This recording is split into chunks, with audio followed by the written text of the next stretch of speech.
Hey, everybody. Welcome back to another episode of the 435 podcast. I'm your host, Robert McFarland. Over the next several episodes, guys, we're going to be doing a deep dive into the 2025 municipal elections. Mayors and city council members from all over Southern Utah are going to be seeking your vote in helping shape the future of our cities. So this is the place that you're going to be able to get one-on-one conversations with all the candidates to help you make the best decision for you come election season. So please make sure you like and subscribe, share it with other voters throughout Washington County, and make sure they have the information they need to make the decisions that are going to be best for us in the county. We hope you enjoy this episode and this series of episodes, guys. We'll see you out there.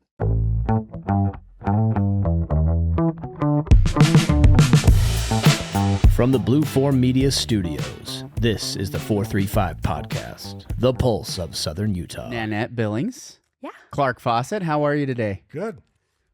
This is I'm calling it the Dixie debate. Perfect. The Dixie debate.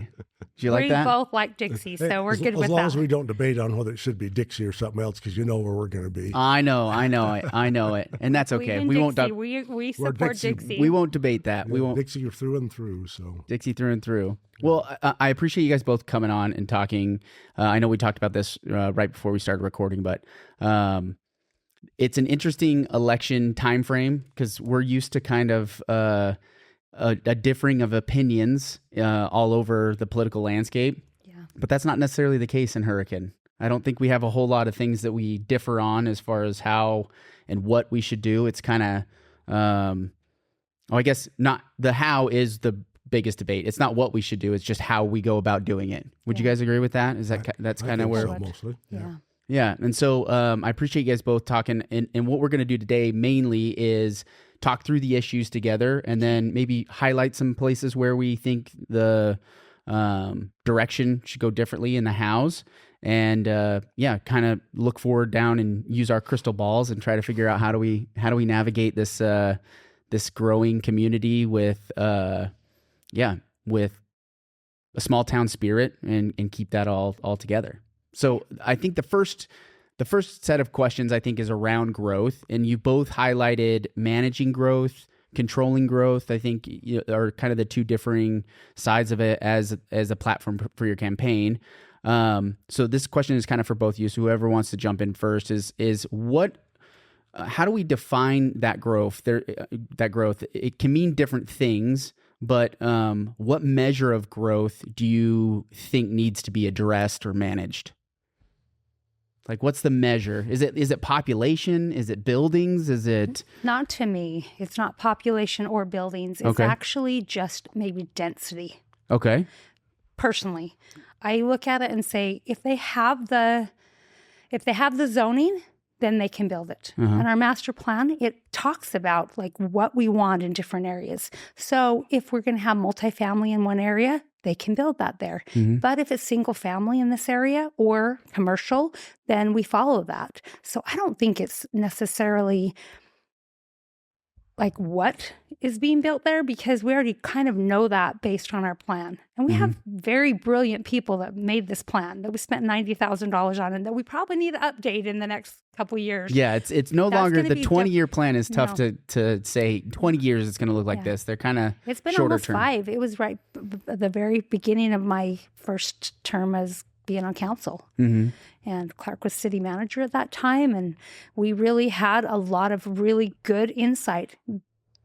And I feel like that we've been following that plan. So you guys both had a role to play in that general plan that sits now. And so you feel like we have a good plan as well. But yeah, one of the things that I guess when I was city manager that I always felt like was a problem is we'd have a new council come in, you'd change over most of them and they'd say, how come we didn't plan better? And I'd say, well, the problems you're running into is you're not following the plan. They wanted something different than what was there. And there's some benefit in saying, I want to change what we're doing and go a different direction. But if you do, you got to calculate the cost because you put a zoning out there and you go ahead and do it. And then you say, I want to put multiple housing out there instead of single family. Now all your lines, all your roads, everything don't match up with it. And that's where they kept getting the problem. And so even if you don't like entirely the plan that was laid out, you can make some minor tweaks. But you got to kind of stay with it, because if you change every time you have a council, it's a mess. Yeah. So you do need to be able to focus on that plan. And I do believe we have a good plan. And I agree with Dan Ed in the fact that the density is probably my biggest issue in trying to control that. And it's probably the only place we really have a lot to control, because people have property rights. And if they have the zoning and they follow the standards, fine. I'd like to be able to feel like it wasn't growing as fast, just because I feel like it's a little bit too quick for our personnel to be able to keep up with. And it's hard to build roads and water lines and keep up with all that stuff and do your normal service for the people that already exist there. But that's something you can't really control. And it's not really the place of government to go out and try to control that. But we can look at the densities and see what they are and work with that. So and that's because of the Constitution. That awesome thing that lets you build something if you have if you have an own land. The freedom, property rights is a big part of that. I mean, honestly, that's one of the reasons that people came to the United States of America, is to own property. That's right. Build something. And they even opened it up and they said, you just run out on the land and you put a little stake in the ground. You can have that space right there, in the Oklahoma land rush.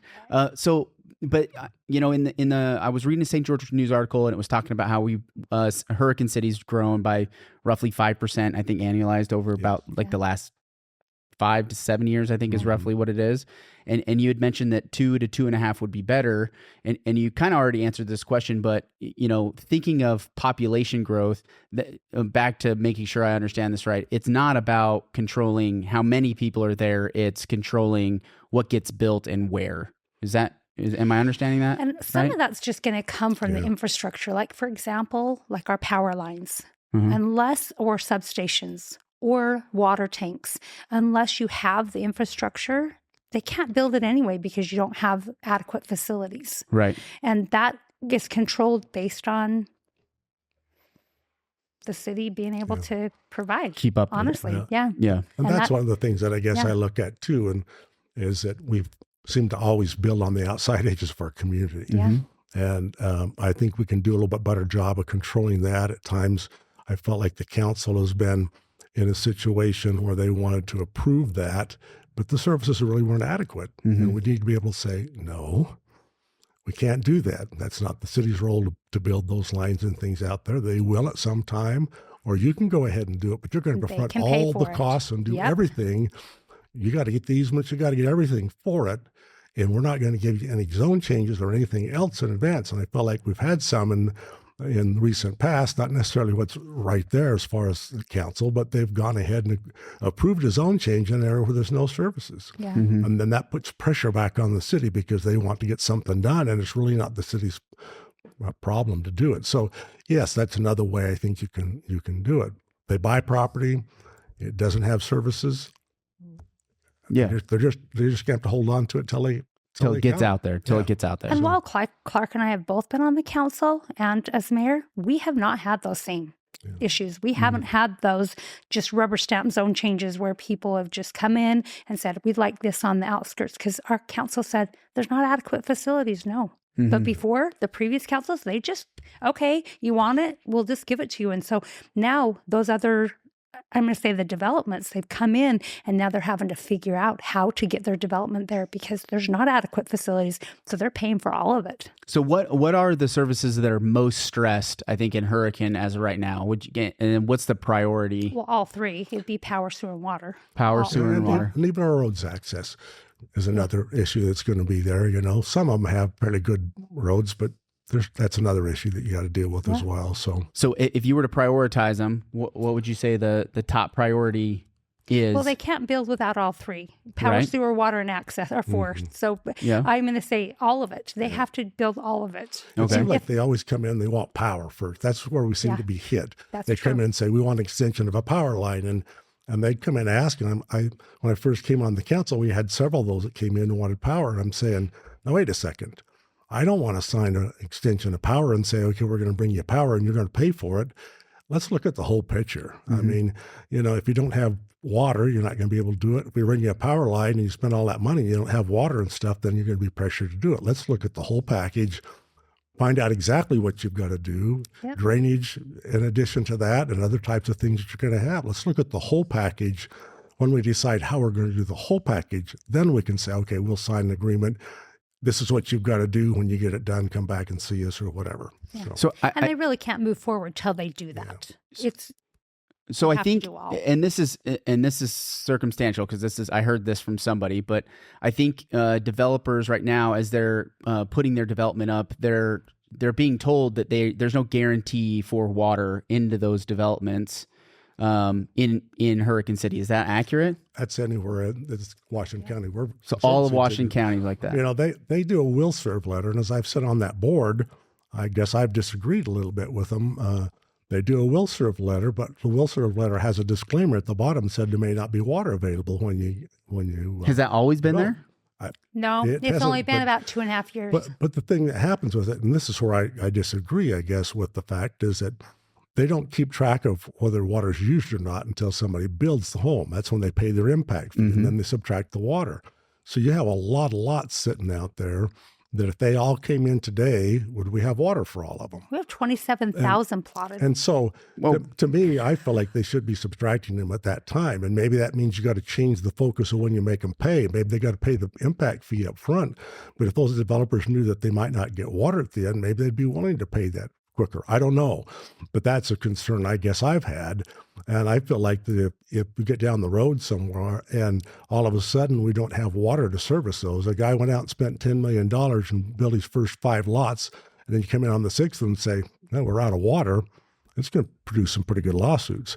I think that we need to be a little bit more careful with that. And they said, well, there's a disclaimer, they sign it, but you know how those are. Legally, they're probably not worth the paper they're signed up for. And so I am concerned that that's the issue. And I'm not sure that how to change that to make it work, but basically that's where you're at right now. And the developers have always had water when they built, and so they kind of feel like, okay, yeah, we've always had it, we're going to go ahead, and they haven't been worried about that. But that could be a possibility at some point. But that's all in all the area of the water district services. Yeah. So the district does have a 20-year plan, and they're trying to say, okay, well, and they've taken into account all of there's like 75,000 platted lots in our county, and they've taken that into account in the water they own and the rights they have and what they're developing. And so they're planning on the future and the growth. So it's not like they're saying, well, if we don't issue them today, are we going to have water for tomorrow? Yeah. They're planning for that. They know that what's already been platted, and they actually have that in their plan. And I think for the 20-year plan they have, they're probably pretty good. I mean, it could change, I guess, because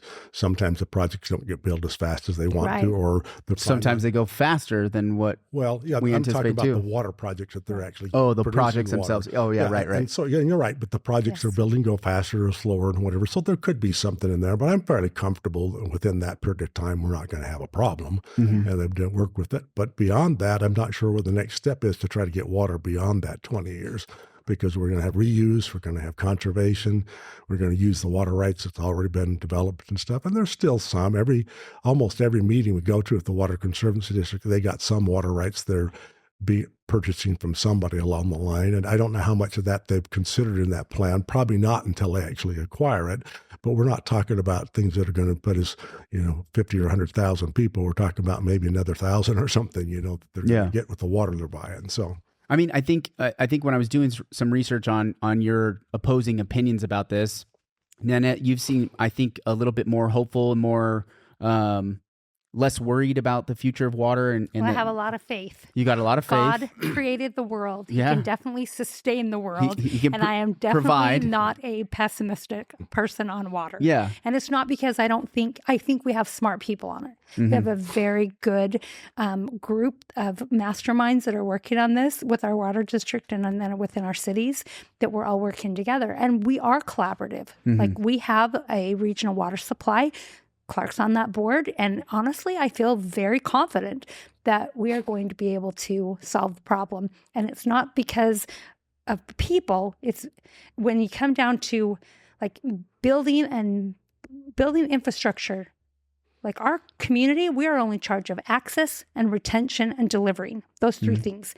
The actual water itself is from God. Yeah. He's the only one that creates H2O. So I'm like, I have a lot more confidence that I guess it comes back to when I first got on council and Ken Richens in our water department told me about our own water rights.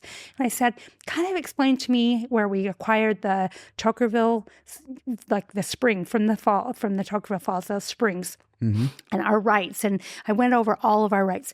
And every time we've gone down to those springs and they have cleared them out and done, he goes, we have doubled and tripled and 4 times the amount of water that we've received from that spring.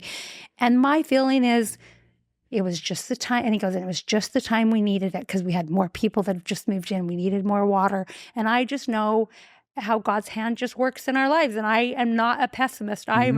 He just is here to take care of us and he's going to provide. So I'm not worried. You're not as worried. I'm not. You're not. No. Well, I mean, I was talking to a developer, and I won't name who it was, but it's a pretty big developer in Washington County. And I think just recently they were talking about the cost and the amount of money that it's going to take to connect the reuse system. Is over the last about 10, 12 years, developers across the county have been required to put in a secondary use line. And now as they're doing the feasibility on actually connecting all these lines, it sounds like it's going to cost a massive amount of money. And none of the cities outside of the individual developers and subdivisions have put any of the infrastructure in, along the city streets. We've been putting trunk lines in. So that was my question. Well, I think a lot of the cities have. We have a secondary system that takes care of the downtown portion. Now it's being extended out into the fields out to 1500 South. So we have those lines that are already in place. So the downtown portion, some of the other portions, even the pit and by Sand Hollow. And some of the other portions are putting the lines inside their subdivisions. But the Sand Hollow ones she talks about out here, they're required to put in lines, and they're putting in them because we will be able to pick up secondary water, basically where our sewer lagoons are. At some point, there'll be a treatment plant there, but also the regional line that's coming from that the district's going to put in will bring it from there to connect, because they'll connect all the systems. And the plant that they have now down at in the Confluence Park, that's the sewer treatment plant that's being built and will be done shortly. We'll then put water back into the pressurized irrigation of Tokerville and Laverkin. And so they'll be connected and using that water probably within a year or so. Okay. And so I think there's more there than I think people realize. There are going to be some trunk lines that obviously need to be put in, but some of that preparation is being done. But the cost of it is going to be there. And that's probably the issue with water as much as anything. We'll have water.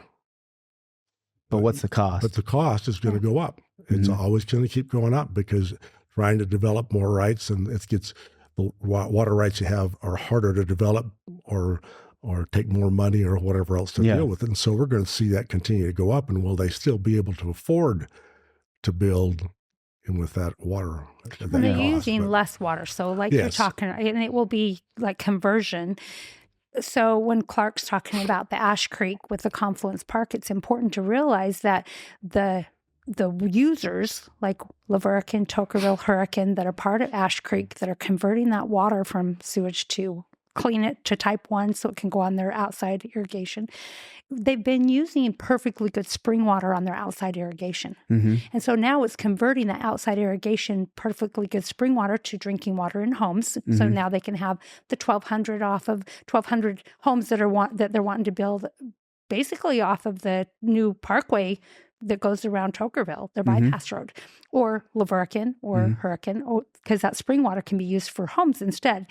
And so the conversion is where we're talking about the expense is because now we're going to type 1. So you're using, that's what he's really that makes sense. Referring to. So with water, it seems to me you can't really have anything without water and power, access, sewer. So as priorities go, power is one of those functions of, well, we can buy power on the market and we can get it through the lines. Do we have like a supply issue with power in the same way that we have a supply issue with water?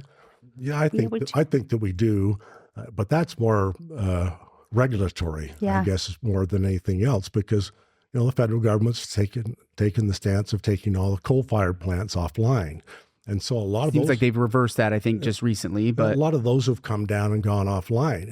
And we tried with UAMPS for 10 years to get a small nuclear reactor, and we couldn't get through the process. And so that's something that we still need to work out with the federal governments to be able to get there, to be able to shorten the time and the regulation to build some of these, because we're not building them as fast as they were shutting them down. And so now the supply of power is getting tighter and the cost goes up. And so that's the biggest issue.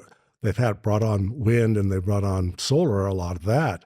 But there again, those are only, if you only want power when the sun shines or when the wind blows, you're okay. Storage is the issue. But storage has got to be something we're going to have for those. When they get to where they can provide storage, those can be real useful systems. But in the meantime, you got to have another source ready to do it. So you got to buy two sources to be able to use one with wind and solar without being able to store it. So it has been a problem and will continue to be a problem. I know that's where the state of Utah came in with the IPP and said, we're not going to allow that one to change. We're going to keep it the way it is. And we're going to still do it with coal fire because we still need to have that. Right. And so some of that could make a difference. I don't mind that they change over. They just need to be able to change the regulatory. If they really want to get rid of those, they need to make it easier for you to get other sources put in. Yeah. Well, a few years ago, they had all the brownouts were, oh my goodness, was it about 36,000 megawatts that they were short? And I might be wrong on the number. And they had all the brownouts in Texas and in California. And it was the exact amount that they'd just taken offline in Page. And so that's why the state of Utah has come in and said, unless you let us make sure that we have a source first, we're not taking it offline yet. Right. We have 960,000 megawatts. So as the city goes, like being able to purchase power, though, because we don't have a power plant locally, we do have generation we do have a substation. I mean, like our generators. Power generator. And so that's another source. So that's our backup. Yep. It is. It's a backup and we use that. But we do purchase, like we actually own in different plants, like the IPPA, is that it? IPA.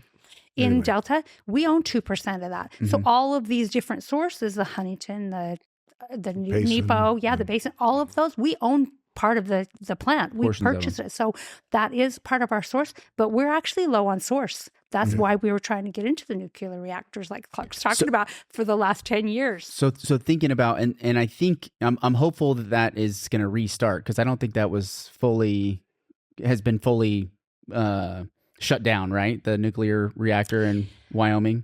No, it not that it was shut down. It's just we were purchasing with UAMPS a new scale project, and the new scale project has been stopped because of the. It is fully stopped. It's fully stopped because of the federal regulations of not pushing. Because I thought they were talking about getting that up and going. There's a couple others that are working. I mean, there's a couple others that are, but it takes time for these to happen, and it just hasn't happened yet. And so the source is a bigger issue, and then storage. So.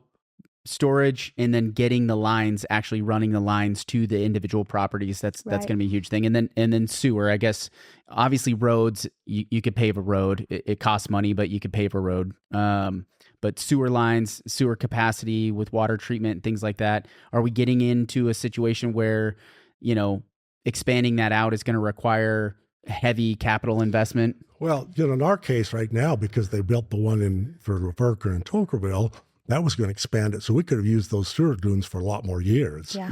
What's forcing us to go to a treatment plant there is because they want to start reusing the water. Got it. So it's going to come quicker than we anticipated. And that is going to be a fairly heavy expense in order to do that treatment plant. It was going to happen, just going to push it ahead a little ways for that. But I think the sewer district, Ash Creek Sewer District, is planning that and putting money aside, getting things ready to be able to do it. But so probably in the next 5 to 10 years, you'll see that as a treatment plant. So. Well, and that's a good example. When we first started with the Ash Creek, both Clark and I are on that sewer district board. I'm the chair of that board right now. And when we first started that Confluence Park, that plant, we were looking at about $24 million. It ended up being $38 million. Just the cost of, that's just the increased cost over the last 4 or 5 years. And so we are looking at this happening. We thought maybe 10 years out. Now we're looking at 4 or 5. Yeah. So when you look at the cost of something, and the sooner you build something, the less the cost is, because inflation and costs just go up. Thanks, Fed. Yeah.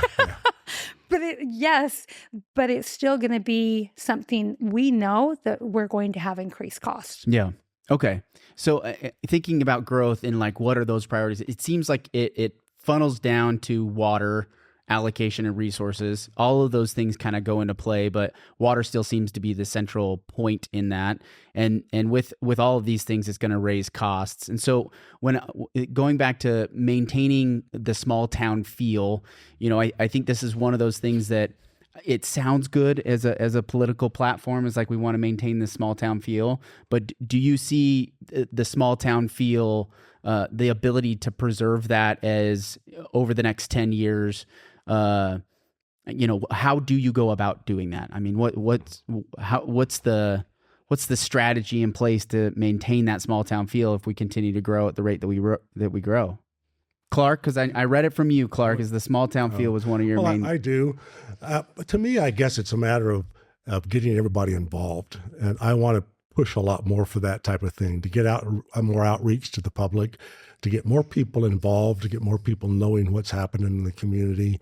It's when we get together and do things that we seem to come together with that feel. I mean, the Peach Days feel when you're there. Yeah. I love the fact that we only have one high school in Hurricane, because you go out to the football games or the basketball games and everybody's behind the same team. Those kind of things are where I feel like we come together. Emergencies, you have somebody that gets hurt or something, everybody's willing to contribute and try to help out with that. That's the kind of feel that I'm looking for. And I want to be in a position where you have people come in and you can go door to door and everybody's going to have a story about how the city cheated them out of something or did something wrong. And I want to be able to say, well, if you complain about the city, you're complaining against yourself. Because you are the city, and we need to all come together because it takes all of us to get what we want to get. Yeah. And that's where I'd like to be able to unify it a little bit and pull it together. The other part of it is, to me, is still the density. Is when you start stacking people up in high rises and all much on a property, you've taken away that feel that's there. I'd wish that the city had a way to be able to purchase some of the agricultural property and keep it agricultural. That would be part of the other part of it, but that's a big issue and a tax issue that probably most of the people are not going to want to do. Everybody likes it, and they don't want somebody to develop it, but you got to buy it if you're going to do it. So I don't know how you do that particular thing, but I want to watch that and see if there's something we can do along the line. But most of it's just a feeling that you're part of a community that cares about you, that will be there for you, and we want your input. We want you to be part of it. Yeah. What do you think, Nanette? I 100% agree with everything Clark's just said. We've had a lot of outreach, and it's difficult when you have a community that gets together and you have a process. So, for example, our civic center is a really good example. We had, I'm going to say 10 public meetings. We had 2 different surveys that went out. And even if you have both sides that are being discussed, at the end of the day, the council has to determine what they're going to do.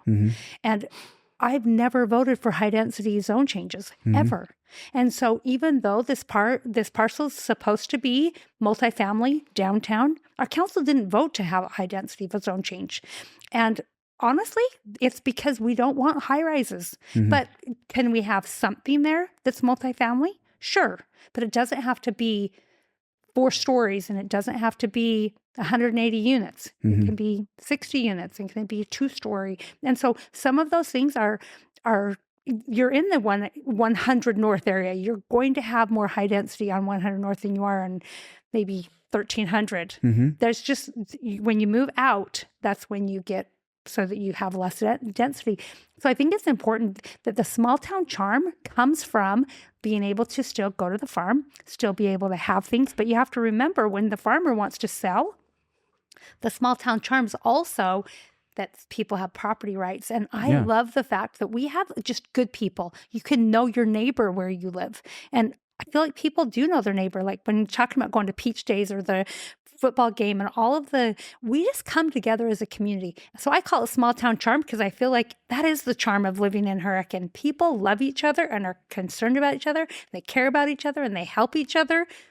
It seems like to me though, we're battling with 2 things. Is if we don't have density, we have sprawl. If we have sprawl, we have less community, because now you have, well, I can't have the high school here because in Sand Hollow, we now have, 3,000 kids that need a high school out there. So now we've spread it out. Yeah, I don't think it's a sprawl. I mean, when I'm looking at this whole the whole dynamic of our city, because we're going to grow, you have to realize that in Hurricane City we don't have BLM ground. Mm-hmm. We don't have Forest Service. Mm-hmm. It is private property. So if they look out and go, this is so beautiful, I hope they never develop it, that's probably not happening. Right. They're probably going to be, unless they're on the outskirts. Even BLM land is still a zone. It's true. Just a zone. And that's true. It's just probably going to be developed. And so I have to remind myself, just because we love it open doesn't mean it's going to stay that way. Mm-hmm. But that doesn't affect the small town charm to me. The small town charm means we don't have to become like Salt Lake City. Mm-hmm. We can still have our small little grocery stores and friends and neighbors that can get together. We had to have a group in the Hurricane that have the peaches and stuff. They bought some of the property from Leeds, and they're from a company that's up north, and one of the guys is in my neighborhood. And they've got some peach orchards out there in the Dixie Springs area and around the pecan farm and stuff. And I've talked to him quite a bit. And they have their little fruit stand that sits out on the road, and they're going to have to move it because they're developing there, and it'll be back where their orchards are. But those kind of things. And we have another one, the Fisher Farms, that's out there. They do their little agritainment, type of thing. Agritourism. Yeah, that kind of stuff. Those are the kind of things that I still see that we continue to do and produce.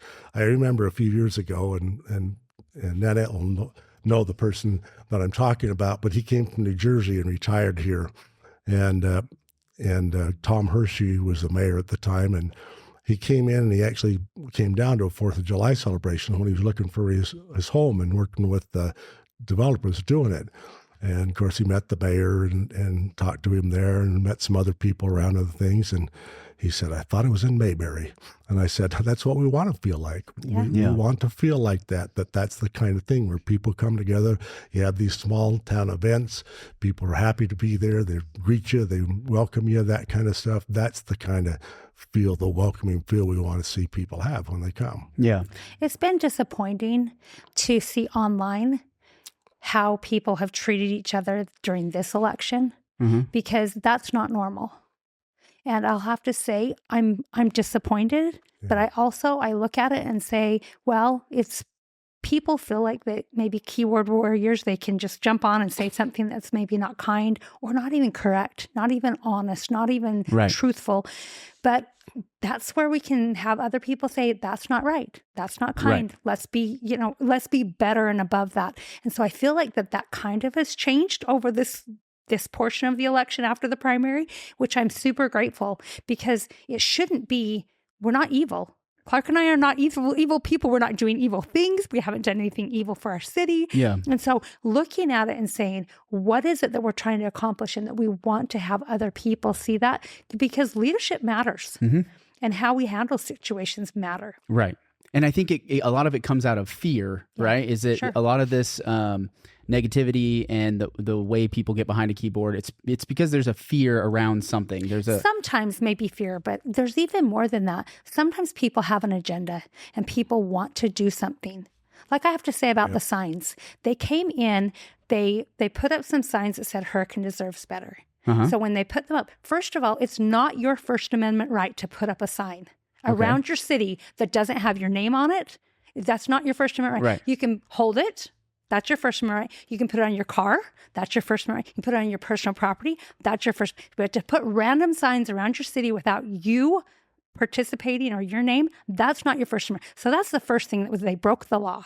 Second thing is, it wasn't a candidate or a group or a citizen. We didn't know who it was. We didn't know where it was coming from. So when I picked them up and put them in the city office, they had to either identify them or leave them there. Either way was fine, because if they don't identify themselves as a candidate and put their name on it, then it would be, oh, that's a candidate sign. Right. Or a ballot initiative. And so that's another part that wasn't considered. So something like that I have to look at and say, well, they had an agenda. They were trying to do something. Either way, they had to identify themselves of what it was that they were trying to accomplish. And it's okay for us to stand up and say, that's not your right. I get that. And then the fallout that comes out of that is, you as the mayor going and picking up the sign yourself versus having another channel of individual doing it, then it feels like, well, you're a candidate, I'm a candidate. Yes, you're the mayer. We but didn't know now I was a candidate. So the point being is that it flares up. It flares up a narrative that runs wild. Then it happens on every different topic, right? I mean, I'll bring up Jimmy Kimmel just for a second because of free speech. When I read what he wrote, what he said, when I read it, and then I hear what the right said, he said, I didn't see that, right? And so the fallout to me, it blows up into this tinderbox because there's so many emotions around all of the things that are in play, right?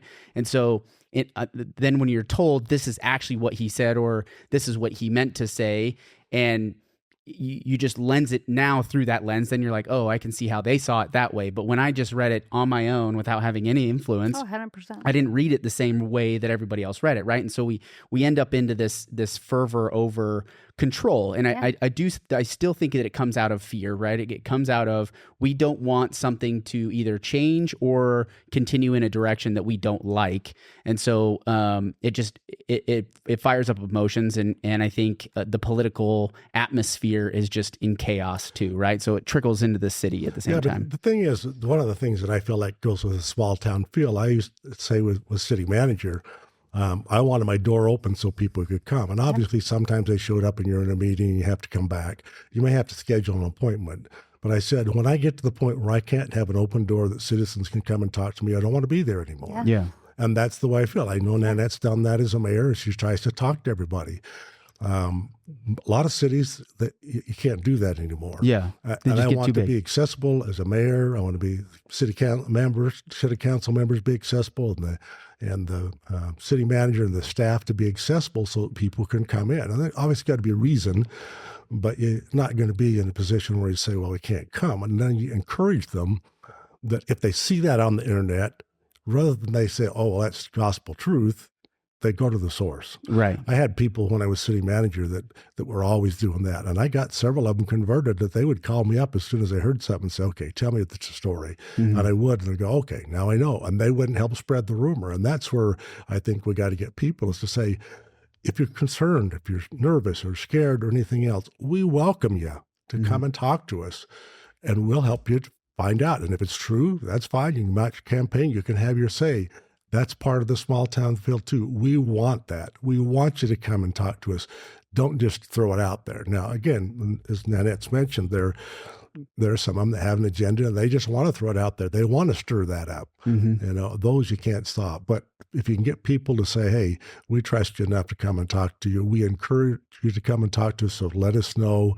We can help alleviate some of those fears, maybe even get them involved. Yeah. So. Well, listening matters. Answering phone calls, emails, and texts matters. It does. I meet with everyone, and I feel like it takes a lot of time. Make sure that you're answering. It's a full-time job. I don't know why everybody says it's a part-time job. It's a full-time job. But I want to get back on track. It's an all-the-time job. It is an all-the-time job. I want to get it back on track. So we were talking about density, and I'm gonna blend two things: the economics of this and also the affordable housing issue. So we were talking about density, small town feel. In my mind, I hear, density removes the small town feel, but when we talk about the small town feel, it's this sense of community. It's the way we interact with individuals. We want to preserve farmland, but to preserve farmland, in my mind, you have to have the opposite of farmland, so that instead of people living on that farm in single family residences, you have a place for them to live in a higher density area to where we can preserve that, because economics ends up being a center point in how cities generate revenue to provide the services. Right. In the state of Utah, it's actually very difficult for cities to bring in revenue that's because there's only in my mind, there's only two. There's property taxes and there's commercial sales tax, right? So you only have those two things. So you either bring in commercial or you raise property taxes. And we're in an environment where affordable housing is getting to a point where we have this really expensive land and expensive homes. And if we're limiting the only people that can live in Hurricane are ones that, have a net worth of over $1 million, is that contributing to that small town feel, or is it taking away from it? And so how do we balance, like, all those those three things are really difficult to balance. How do we preserve the small town feel, make sure we have housing for the future generations and the younger families that are coming up economically, and also, create, that element of runaway resort town feel, which I think a lot of cities have kind of converted to. I would say in Ivins, you have a little bit of a small town and then a resort. You have a lot of second homes. And we have that as well. Yeah. We had 5,300, and I did not vote for these, but I'm just going to tell you, there were 5,300 resort lots for people to be able to have a resort within these different communities, like vacation rental type vacation rentals in these different areas. And I'm just going to tell you, yes, you're going to have, and our council, I brought it back to the council and said, let's maybe change this. I don't think we intended to have all of these resorts. So when I became the mayor, because it was when I was on council that those got approved, we changed it and said, let's not have all these recreational resorts as part of our zone. We took it away and said, okay, does it give them a little bit of an advantage now they have it? Yeah, but it doesn't mean we have to have everything in town become a recreational resort. You're right. You've got to have that balance. And I feel like it's really important to say, no, we don't want more of that.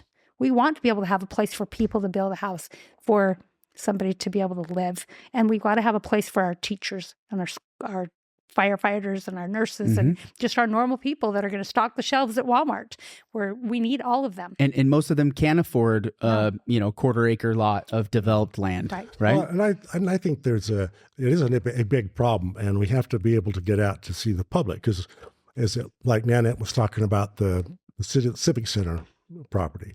We had on that particular thing a small parcel of 4 or 5 acres that was zoned R14. We put the R14 in, it's 4,000 square foot, not going to be a very big lot, but it's still a single family individual home, and that's what we'd like to see the people be in. And we started that zone brand new. R14 would be 4 lots per acre. No. That's 4,000 square foot. Okay, lots. 4,000 square foot lot. That's pretty small. That is pretty small.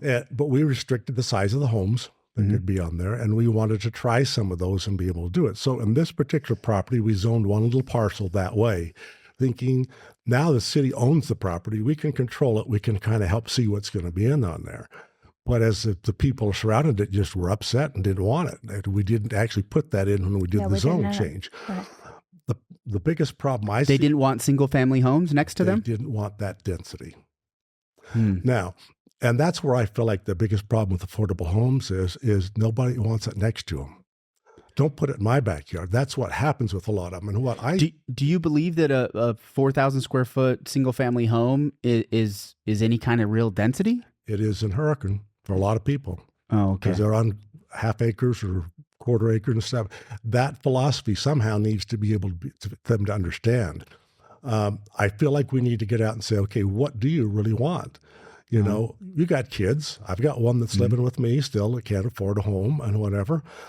We've got kids. We've got family members that are out there that can't afford these. So how are we going to do that? If you keep saying, I don't want it next to me, but put it over there next to somebody else, that's not going to work. Right. My vision is to actually have smaller areas of this. That's where I don't like the density. I don't want to go in and put in, I won't mention the place that's close to us that has a whole bunch of them. But we hate. But, you have 3 or 4 or 5 stories, and there's just acres and acres of those things together, because that's not typically a good thing somewhere down the road. Usually that's where all the police go and where you have all your problems. I feel like we need to mix them throughout the community. So if you have a young couple that's coming into a home and whatever else with it, they haven't had a lot of experience in life. You've got grandparents and you got other people living around them that can reach out and help them. Garden you raise their level by absorbing them rather than throwing them all together and putting a wall up and say, we're going to put all those people out here. So I'd like to be able to see it. And that means we'll have some density. There'll be some apartments and some townhomes and condos and stuff, but we're going to spread them throughout the community. And that's my biggest issue, is to get the public on board to be able to do that. They'll say, I want affordable housing. Heck, we're not doing it. We go to put it in. They go, don't, not next to me. I don't want it next to me. Right. And that's where we've got to get that approach to be able to get to there. The other thing that I think that needs to happen, and probably they've already done some with it before, but I think collaboration with some of the developers and with some of the contractors. I was talking to a guy the other day, and we were talking about his problems with being able to do affordable housing, to put in cheaper products. I mean, I had linoleum in my house when I built it. That lasted 30 years before I had to replace it. Those are not materials that are subpar. They're just less expensive. We need to build homes that's less expensive with a little smaller lot stuff and also smaller size. And we can do that, but the developers don't make the money on those. Right. They can't afford to be able to hold those for very long and whatever.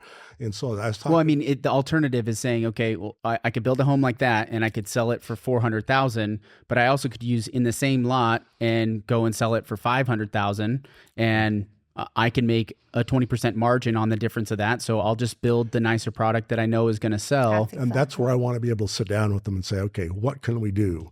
Like, for instance, he said, if we had to carry that home for 6 months to find a buyer, we lost all of our profit. I can carry another home for a year and still be able to make it out okay. I'm saying, okay, what if the city went in and started taking applications for people who qualify and want these kind of homes, and we work with some kind of a mortgage company to be able to qualify them, so that as soon as that home's built, we got a buyer for it. Now maybe they'd be more willing to do it. You know, what if we, instead of having them have the impact fees paid up front, because they have to carry that and have the interest on it all the time. If they build these affordable homes, maybe we allow those impact fees to be paid at closing. Is there things that we can do that's not necessarily they're a change of policy, but not change of cost, but to be able to work with them? So say, if you do this, this is what we can do for you. We already allow a higher density. They get a density bonus if they would put in these. But if we could work out some things where it's a win-win, they're still not going to make as much money on those particular lots, but we get them by sense of community to come in and involve with us. Maybe we can come to some joint agreements that we can do this where it's more reasonable to do it. Have you dealt with some of these conversations with the developers? Not on coming in with mortgages or doing something like that, because I feel like free market is the answer and not government involvement. I'm glad you brought that up. But I believe that there are like impact fees if they're paid when they're paid, because if they're having to finance it or at the end, those are good conversations. And we have actually had that conversation, and no one on the staff level or our council, like I brought it up to a couple of council members and they're like, right, but how do we make sure? Because when you get a CO at the end, yes, they can move into a house without a CO. And then how do you force it without putting a lien on their house? And there's things that would cost the city more money. It doesn't mean it can't be done. Yeah. And I like your idea, Clark. That's a great idea. But I don't know about the city's involvement with well. But I agree. You're going to have to in order to do it. Again, you've got affordable housing out here, and it's a big issue, and it's a big problem. And I know people say, well, the government shouldn't be involved in some of these things. And I agree. I don't want a lot more regulation or whatever, but I don't know if we're going to get to some of them without it. And that's where you have to get the community to come together and say, we want affordable housing. At what level are you willing to have the government involved to get it there? Because right now we have a situation where we have an ordinance that says if you want to put in affordable housing, you can get a bonus density. So it's an incentive, but it's not a mandate. So, but our council hasn't given a lot, and so not one developer's taken it yet. And it's been a year and a half that it's been on our books. So it's kind of one of those things that you're right. That is a government involvement saying we'll give you more density if you do these things, but no one's done deed restriction either. Yeah. And if we did deed restriction, I think they'd get a lot more because they'd be able to apply for some of the government subsidies through the federal. But we haven't had that either. But that's where you've got to decide where you're going to be, because it's right now. I feel like there's an incentive out there. And I asked the planning staff, do you ever mention it to developers? Yeah, we do. And there's nobody taking it. So that doesn't seem to be an issue either. So at some point, we either have to say, no, we're not going to do affordable housing because the community doesn't want it. They don't want it next to them. They don't want to do this. And that's their right to decide as taxpayers. Or we're going to have more involvement of the government. And what I see right now is the state's going to force that on us unless we do it ourselves.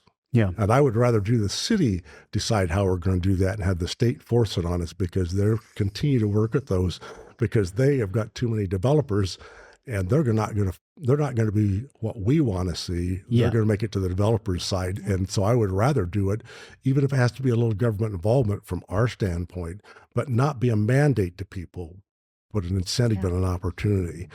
So, Yeah. Well, and the state, the legislators, most of them are developers, and so they are mandating more. Right now, if you don't do more than 2 or 3 a year, they are charged. I mean, it's like $100,000 fine, and they won't fund your UDOT projects. They have some pretty serious Big sticks. Yeah, and big bats that are coming at you if you don't do certain things. And so, yes, there's certain things, but like Clark's saying, when your community doesn't want certain things, and I feel like we have to follow that plan because then we look at it and say, this is the area. Yeah. If they've asked for it and someone owns property there, they have the right to develop it, it's zoned that, then they're allowed. Yeah. And I think that's the biggest challenge, right? Is hearing from the community, like they say, we want affordable housing, but we don't want it next door.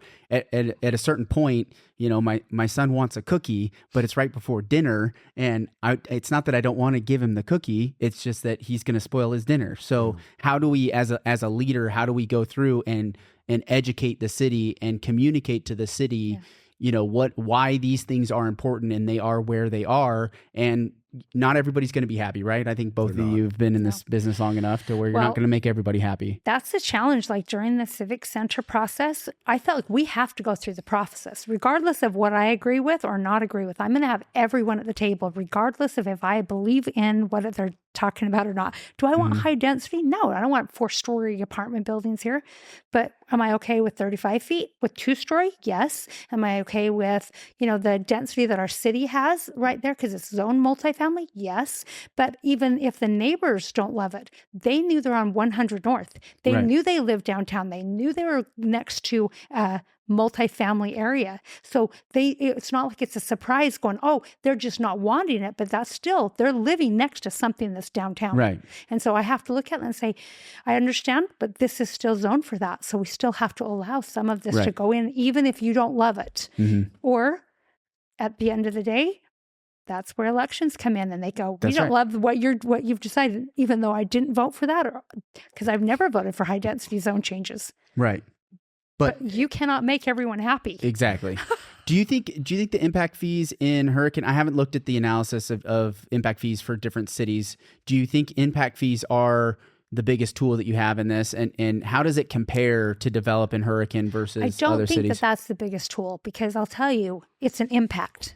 So whatever that is on your capital facilities, if it's power, it's costing this much to develop in Hurricane because we have to have a substation. And so it goes back to the normal people that live there right now are not affected by the build. The build is being paid for by the impact of the person building the property. And so it's going to cost them more because it's going to cost a lot to build substations for your power. I think I've just heard developers talk a lot about impact fees being a big... That's because it comes back to them, not to the rest I think it's like 25% of the cost end up being permitting and impact fees. I don't think it's anywhere close to that. Oh, I bet it's because you're talking less about than 5%. Even 500,000 something is an average home around, and we're talking about maybe that's probably less than 10%. I don't think it's even going to be that way. And for permitting and when you talk about all the city, like just the city requirements, 2 to 5%. Yeah, but the thing is, I don't see impact fees called a tool. Yeah. To me, they're an allocation of actual costs. Yep.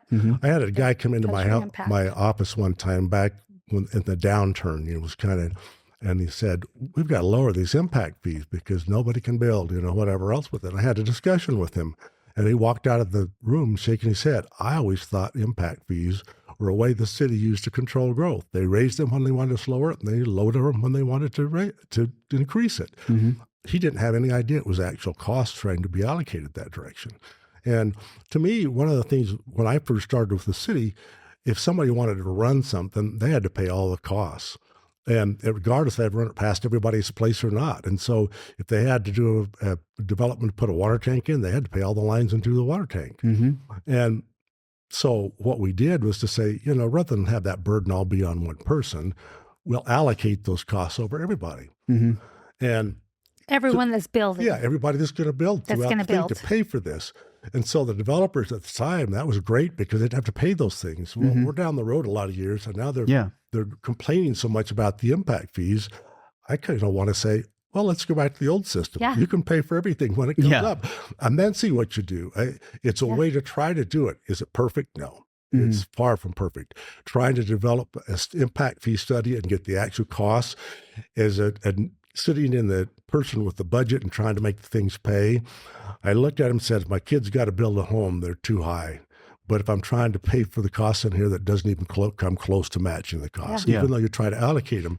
So I feel like we are always behind on how much the impact fees should be. And as a council member, you're very sensitive to that. So sometimes the studies come in and say, we should be charging $5,000 for this. And you're going to go, well, maybe we'll only charge $3,800. And so you're trying to go back, which means the revenues, taxes, or something else is helping to pay for that growth still. We actually had that on our power. Yeah. They only took 75% of our power impact fee in 2018. Didn't get changed. 2023, we had to raise it was almost 25% they didn't take on the impact fee. It was about 25% that we raised power costs because we had to pay more for power. And so at some point we went, let's put our impact fees back at 100%. And then the power costs came just like you're talking about. Interesting. Like I said, if you went back and did all the studies and had them accurate, you'd be surprised at how much they'd end up being. I mean, we're working on a drainage one. We've never had a drainage impact fee. Right. We'd have a pressurized irrigation. Now we're extending it down there. We've never had a pressurized irrigation impact fee, and so there's some things we've gone bare on trying to just be able to make things take care of as we go along, and we've used taxes or other things, but it's not all, that cost is not all there right now. Yeah. And I will tell you, the staff was not very excited. I was pushing, going, we have got to figure out drainage. We have a lot of issues in Hurricane City. And so when I brought that to the council, said, we have got to have an impact fee. We've got to have drainage study and done. It's costing us a lot of money to do this drainage study and to capital facilities of what we need. It's a lot of money, but it's necessary because we're a growing city and we're not connected. We don't have the drainage figured out. But the drainage, when I first went in, they weren't putting anything in. Nothing. And it was always just stick your head in the sand, somebody else will later do it. And then we put a little I got very proactive on that. I went, we've got to figure that out. Yes. But just like the mayor said, I could never get the councils to really dive in full tilt and say, we got to start doing something with this drainage. It was always, we'll take care of it later and pushing it down the road. So, there's a lot of those kind of things that you're trying to develop and you're trying to make it work, but they're still not in place to be able to do some of the things. And, it's interesting because we have had times when we lowered impact fees, when the downturn came and they did the studies and the costs had dropped. And so you lowered the impact fees. Did the housing prices go down? No. Not at all. Not $1. So as much as the developers complain, if we drop them, they put the money in their pocket. Yeah. And I'm not saying that across the board. There's probably some that don't, but that's basically where they're at. Yeah, and I think either they're putting it in their pocket or it's the way the market is. Right. The value of a home is what a buyer is willing to pay and a seller is willing to sell it for, right? And so a lot of times they're a developer. I know of one particular developer who's a regional developer, one of the biggest developers in the country, who's building in St. George and in Ivins right now, and they took a significant loss on a whole subdivision because you anticipate values being one, and after 2022, spring of 2022, values really took a turn and pulled back almost 15%. And so they're going to take losses as well, right? There's a risk reward system with this. I'm not a risk taker. I had a piece of property in Hurricane I got from my dad and my family, and we thought, well, we'd go develop it or something else with it. And we looked at the cost and everything was going to be there. I'd seen some individuals who'd taken property like that and build it, and then the timing was wrong, and when they came out, the price was a lot less, and they were struggling with it, and I said, we just don't want to do it, so we just sold it. I didn't want to do it. But if you do it, and you can get the right market and everything, it's great. Yeah, there's risk involved in it. Impact fees are also cart before the horse, and it's a very difficult thing because, like this study that we've done for drainage, we had to take $150,000 out of our general fund budget in order to say we're going to hire a company to go in and do the impact fee study. Now that we're doing that, and then we're going to have to adopt something, then we can start receiving the impact fee to build to take care of this capital project. So sometimes you have to invest money in Yeah. order to Yeah. receive Just like the money. every- yeah. And then you can make sure that your community is connected and that all of the issues like the drainage that they've been sticking their head in the sand for so many years. I just said, we have to address this problem. There really is a problem here. And so it does take a lot of like leadership when you're saying, wait a minute, we still need to do this because it should be development paying for it. Not all the other citizens that are living in the city, they should not have to be paid for what new people are bringing the drain on the system. Yeah. And that right. needs to come from new impact. Right. The development needs to pay for itself. So 100%. thinking about taxes and fiscal responsibility, there's a growing conversation around zero-based budgeting, and I know the cities are required to balance their budget.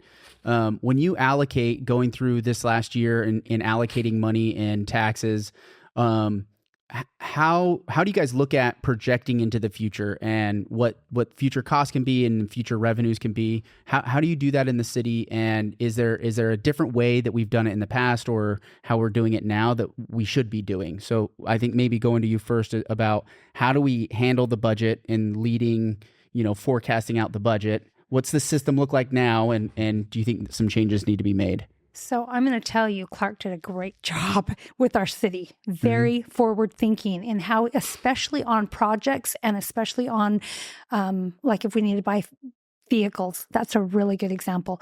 Having each of the departments pay their way and pay the percentage and the interest. So we'd buy a vehicle, but they'd have to pay for it, and it'd go back into this capital account. Fund. So I'm It's just got a revolving fund. It's a where we revolving fund, but I mean, take it out Clark of did a the bank. fantastic job setting our city up because not having debt, but having the resources to be able to say, we need to be able to purchase like a police vehicle, for example, $120,000 to put all the bells and whistles on a police vehicle. Right. And so when you look at the costs of whatever it is you have to do to hire a new officer and all of their costs, I'm going to say not really. We don't have a ton of things that we've had to change. When we hired Paige after Clark left, because Clark is a CPA, so we hired Paige. And Caden did some of those for a little bit, but when we hired Paige, she's taken over. And really, when we forecast and look at where we're at, I meet with our finance people all the time. Like I meet with them all the time on all of the issues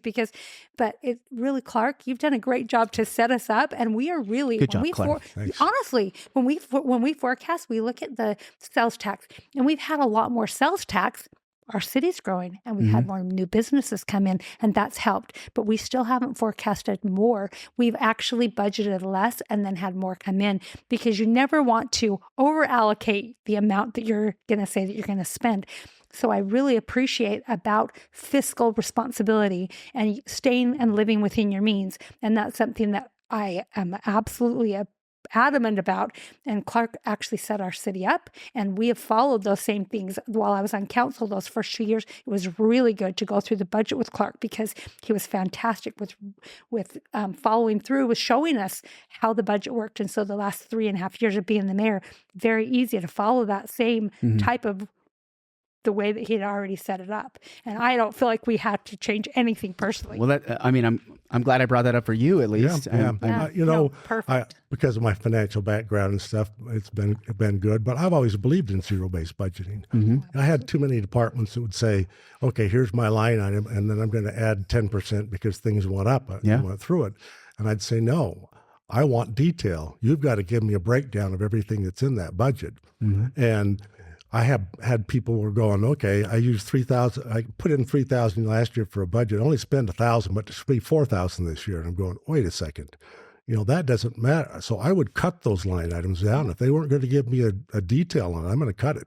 And so I'd take the money away from it there. So I wanted them to every year look at that because things are not always the same. And some things in that budget may not be spent this year or may not be needed this year and stuff. And so they had a detail of every one of those line items of specifics. So when you went down into it, if you had training, you had the exact training you were going to take and how much there were going to be and how much you're going to have to travel, whatever.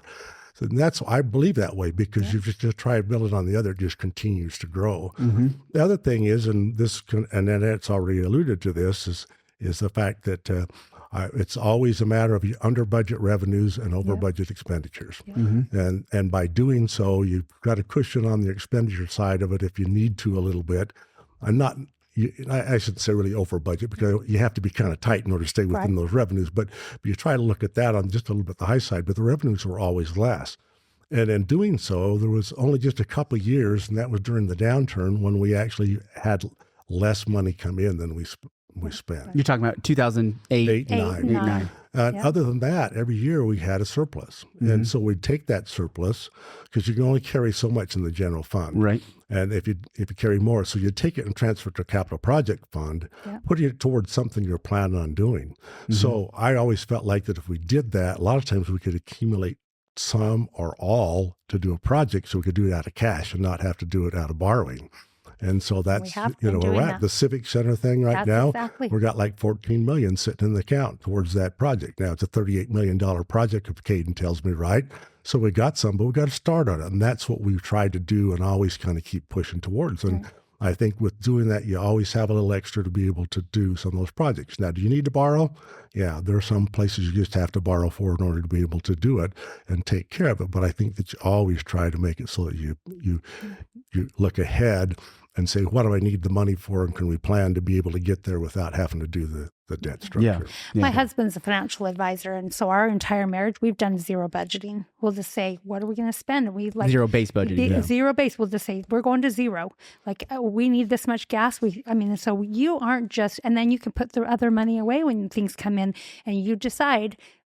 It's like you make a conscious decision of what you're spending money on before, instead of saying, what is all of my expenses? Oh, now how much money do I have? That isn't a good way to balance your budget. Never.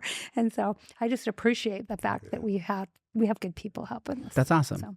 Well, I mean, these are the biggest issues I think these are the issues every city is facing. I mean, if you watch the New York debates, like the New York City debates, they're talking about the exact same issues I think that we're talking about here.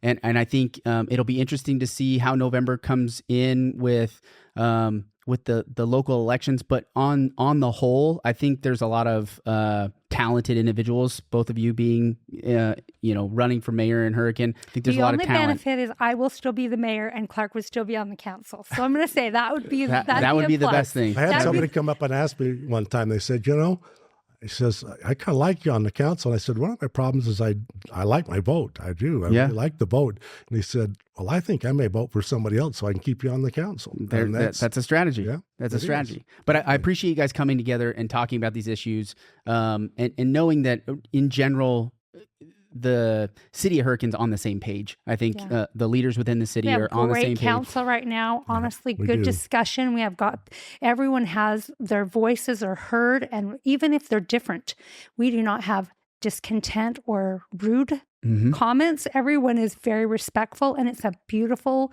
way to see the process of our country work in Hurricane City. Yeah. I'm super pleased. I think it's good too. And I was surprised to see the negative campaigning that happened going into the election, because I thought for a minute you didn't have anybody running against you, and then it just seemed like there was kind of a tidal wave of discontent. But I think in general, over the past year, from my perspective, granted I'm out here on this side of town, right? It seems like there's a lot of things moving in the right direction out in Hurricane. It's growing really fast, and I think a lot of people are excited about what's going on out there. And I think you guys are both doing a great job. So I hope if you're listening, I hope you got some information to help you make your vote. Remember to get out and register to vote, and get out and vote November 5th? 4th. It's the 4th. It's a Tuesday. First Tuesday. First Tuesday in November. Make sure you get out. And don't mail it. That's what I was going to say, no mailing. Don't mail it. Yeah, because even if you mailed it a week before, that doesn't guarantee it'd be there. The mail goes out of state first and then back to our city. Just as a kid, I just thought, well, I put it in this mailbox, and he picks it up and he just takes it over here and drops it. Drop it in a Dropbox, either one. That's the way to vote. Yeah, drop it in a Dropbox. Don't mail it. And good luck. Thank you. Thanks for being here, guys. We hope you guys got it. Thank you for finding us. Yeah. Oh man, well it's good. It's been fun. Appreciate you. We'll see you guys out there. Hope you enjoyed this. Make sure you go to votesdg.com, find out more information about these guys, and get out there and vote, guys. We'll see you out there. Thanks for listening in. If you enjoyed this episode, please like and subscribe. Make sure you're following us on all the social media websites. We love your support. We love the dialogue. We want to continue that going. Find us at realestate435.com. We'd love to help you find a house here in town or help you get wherever you're going.